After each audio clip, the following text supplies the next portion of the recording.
그래서 새로 준비한 코너입니다. 일타 연불리 시간이고요. 국내외 주식시장 흐름 한 번에 정리해 보겠습니다. 일타 연불리 하면은 바로 떠오르는 분이죠. 염승환 LS 증권 이사 나오셨습니다. 어서 오십시오. 네, 안녕하세요. 자, 국내 증시부터 한번 보도록 할까요? 해외 증시 이야기는 잠시 뒤에 2부에서 좀 나눠보면 좋을 것 같고요. 최근 흐름 여전히 박스권이라고 봐야죠. 네, 여전히 박스권인데 그래도 이제 이 박스권 하단에 있다가 좀 올라오고 있어요. 네네네. 그래서 이제 지금 현재 코스피가 오늘도 좀 올라가지고 이제 4포인트 정도 올라 3,223포인트인데 일단 코스닥은 조금 마이너스고요. 근데 이제 오늘 뭐 상승폭, 하락폭 자체가 워낙 적어서 네. 그냥 그 어제까지 좀 오른 후에 좀 시장이 옆으로 약간 이제 늘어지고 있다 이렇게 보시면 되겠고, 사실 이제 오늘 이제 장 좀 특징을 보니까 이 반도체는 좀 견조한 것 같아요. 반도체나 하고 요즘에 좀 분위기 좋은 게 조선 업체들. 그렇죠. 이쪽은 좀 좋은데 최근에 이제 금리 인하 기대로 좀 많이 올랐던 코스닥의 바이오주들이 오늘은 좀 약간 빠지고 있어서 코스닥은 좀 바이오가 시가총액이 제일 큰 편이거든요. 예. 그래서 이제 그쪽이 좀 빠지다 보니까 코스닥은 약간 좀 부진한 그런 모습들은 있지만 코스피는 이제 대형주들이 좀 견조하게 좀 버텨주면서 코스피 쪽이 조금 더 이제 분위기가 좀 양호한 그런 상황이고, 그다음에 사실 이제 그 제일 좀 지난주에 이슈가 됐던 게 그 현대차랑 이제 LG 에너지 솔루션 공장. 그렇죠. 예. 그래서 사실 어제 좀 주가들이 별로 좋지는 않았는데 일단 오늘도 이렇게 두 회사 주가를 보니까 현대차는 조금 오르고 LG 에너지 솔루션은 조금 빠지고 있어서 영향은 좀 이제 오늘은 좀 제한적이지만 확실히 좀 힘은 좀 약한 좀 그런 모습인 것 같습니다. 말씀을 듣다 보니까 몇 가지 궁금한 게 있는데, 일단은 코스닥 쪽에 바이오 한번 여쭤볼게요. 네. 바이오가 오늘 조정을 받는 거는 지금까지 올랐기 때문에 조정을 받는 거예요? 어떤 호재가 소멸됐기 때문에 이렇게 조정을 받는다고 봐야 되는 거예요? 네, 뭐 딱히 지금 호재가 소멸됐다 이렇게 그쵸? 보기는 어렵고 예. 아직 지금 이제 9월 17일이 남아 있기 때문에 FOMC에서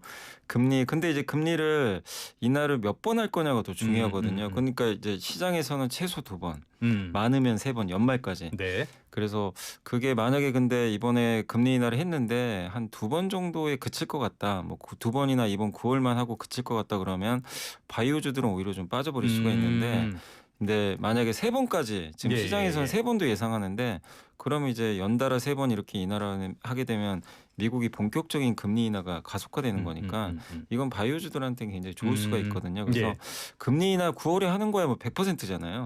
근데 그거보다 얼마나 횟수를 늘리느냐, 요거에 좀 중점을 두시면 되겠고, 그래서 어쨌든 바이오는 최근에 좀 올랐기 때문에 지금 약간 지금 당장에 뭔가 모멘텀은 없어 좀 약간 좀 쉬어가는 그런 구간이지만 아직까지 뭐 모멘텀 자체가 꺾였다라고 좀 보기는 어려울 것 같습니다. 계속 가속하면은 사고 나니까 한번 네, 쉬어야죠. 맞습니다. FOMC 이야기, 고용에 대한 이야기는 잠시 뒤 2부에서 조금 더 자세히 나눠보도록 하겠습니다. 자, 그러면 또 하나 여쭤볼게. 코스피가 오늘도 오르긴 오르는데 별로 이렇게 시원찮게 오른단 말이에요. 오를 때 이렇게 힘을 잘 못 받는 이유, 박스권에 갇혀서 힘 못 쓰는 이유, 배경은 어떤 걸로 보십니까? 일단 이제 좀 그런 게 강해요. 이제 우리나라 증시가 보통 8, 9, 10월이 좀 안 좋아요. 네네네. 이게 전통적으로. 근데 미국은 9월에 또 안 좋고. 그래서 사람들 심리가 굳이, 근데 이게 또 지수가 많이 올랐잖아요. 예. 저점 대비. 네. 미국도 그렇고 한국도. 그러니까 굳이 9월에 적극적으로 해야 될까? 약간 이제 이런 좀 이제 위축된, 그러니까 매수하려는 분들이 그렇게 좀 적극적으로 이렇게 가담을 안 하려고 하는 거죠. 하더라도 그냥 이제 잠깐 좀 어떤 테마가 있으면 사고 파는 그런 모습들은 좀 나오는데 이걸 내가 지금 좀 공격적으로 투자를 해가지고 끌고 가야지, 이런 모습들은 좀 많지는 않은 것 같고, 이게 외국인도 비슷한 것 같아요. 외국인들도 며칠 사면 또 며칠 팔아버리고 이런 모습들이 좀 나오고 있기 때문에.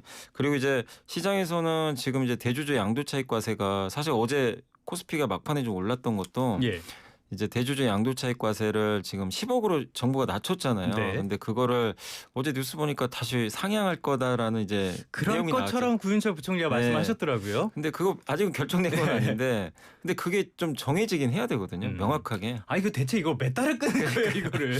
그러니까 이제 답답하죠. 투자하신 분들은 그냥 기면 기고 아니면 아니고, 그건 당연히 10억이 된다면 실망 매물로 빠질 수밖에 없는데 이거를 어쨌든 이제 이제 상향을 해준다면 그 시기를 좀 끌지 않고 이번 달 안에 결정해 준다면 증시는 다시 위를 열 수도 있거든요. 근데 아직은 아니잖아요. 그리고 이제 그 제가 알기로는 이번 달 말로 좀 예정된 걸로 아는데 그 자사주 소가 의무화하는 법안, 이제 상법 개정이 이제 마지막이잖아요. 더 센 상법 개정안. 근데 그것도 일단 아직 일정이 좀 남아 있다 보니까 그리고 9월 17일 날 FOMC 회의도 남아 있고, 근데 그 과정에서 지금 당장 증시 뭐 이렇게 이걸 위를 열 만한 예. 재료가 강한 건 좀 딱히 없거든요. 그리고 한미 정상회담도 끝나버렸고, 그렇죠. 그러니까 재료가 좀 소멸되면서 시장이 근데 좀 위치는 좀 높은 상태고, 예. 그래서 이제 전반적으로 아까 말씀드린 대로 굳이 적극적으로 이렇게 지금 여기서 들어갈 이유가 있나? 네. 그래서 좀 시장은 최근에 보시면 정체된 가운데 그냥 재료가 있거나 뭔가 이슈가 있는 기업들만 이렇게 급등 나가는 아. 그런 좀 장세다. 그래서 이거는 뭐 이 장세가 이상한 게 아니라 전형적으로 급등 후에 이렇게 좀 예. 한두 달 정도 쉬어가는 그런 전형적인 흐름이라고 보시면 좋을 것 같아요. 한두 달 벌써 그렇게 됐네요. 예. 아무튼 최근의 흐름을 보면요. 개인 투자자들은 하락 쪽에 그래서 인버스 이런 쪽에 좀 투자를 많이 한다 그러고요. 외국인들은 상승 쪽에 걸었다고 하는데 염이사님이라고 하면은 대표적인 강세론자시기 때문에 네. 어느 쪽에 조금 더 마음이 가십니까? 아 근데 저는 이제 개인적으로는 8, 9월은 좀 쉰다고 보고 있어요. 근데 그것도 궁금해요. 왜 네. 8, 9월은 왜 그래요? 아 근데 그게 이유가 이제 예. 그러니까 8월은 왜 그랬냐면 그 정부 정책에 대한 실망이 좀 있었어요. 네, 이거 그렇죠. 갑자기 세금을 걸고 넘어지. 쏘았다. 예. 그러니까 이제 이게 해소되기 전까지는 좀 증시가 저번에 3,280 갔다가 분위기상으로는 최고점 뚫을 분위기였는데 그때 그거 이제 터지고 나서 그냥 그렇죠. 무너져 예. 버리더라고요. 그래서 근데 이제 또 시장이 2,600부터 너무 많이 오르긴 했거든요. 근데 저게 빌미가 돼서 좀 쉬겠구나 이제 그런 생각을 했고, 근데 9월은 또 계절적으로도 워낙 약한 시즌인데다가 미국이 8월까지 계속 달렸어요. 네네. 나스닥이 저점 대비 40% 올랐거든요. 근데 9월에 또 달린다. 이게 쉬운 건 아니거든요. 네네. 그리고 요즘에 이제 이상하게 분위기도 버블 논쟁 되게 심해지고 있고, 근데 엔비디아 오늘 또 시티증권에서 목표 주가를 낮춰버렸더라고요. 아 그래요? 예. 그러니까 전 세계 1등 기업을 좀 이렇게 약간 이제 그러니까 목표 주가를 낮추니까 그것도 좀 약간 불편한 이슈죠. 물론 오늘 주가는 올랐지만, 근데 네. 그래서 그런 걸 보면 미국이 그렇다고 여기서 9월에 달릴까?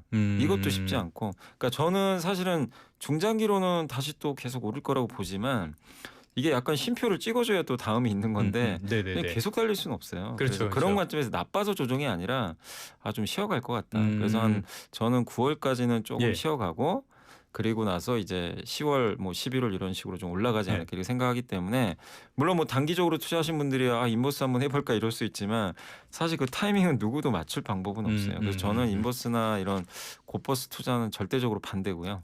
그거 네. 저희도 방송에서 네. 많이 다뤘는데. 반대고, 어쨌든 만약에 빠진다면 예. 그러니까 이게 내리길 바라면서 투자하는 거잖아요. 사실 그런 쪽에 그렇죠. 투자는. 근데 그게 아니라 만약에 저는 이제 이 전략은 그거예요. 내린다면 어떻게든 주식을 좀 확보해야 된다. 그러니까 기회가 올 때 이걸 네. 주식 투자 관점으로 들어가야지, 그걸 빠진다고 빠지는 쪽에 베팅하는 거는 저는 그렇게 실익은 없을 것 같다.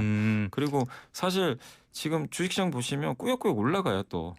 그래요. 예. 지금 인버스 2220선까지 다시. 네, 예. 그러니까 이제 그런 걸 보면 이 지수가 하락한다고 내 예상을 해도 맞추는 거 언제 빠질지는 사실 알 수가 없거든요. 그래서 그만큼 좀 어렵기 때문에 저는 전략 하락이 만약에 나온다면 주식을 투자하는 관점으로 보셔야지, 지수 자체 뭐 하락에 베팅하는 건 그렇게 예. 좀 좋아 보이진 않는다 말씀드리겠습니다.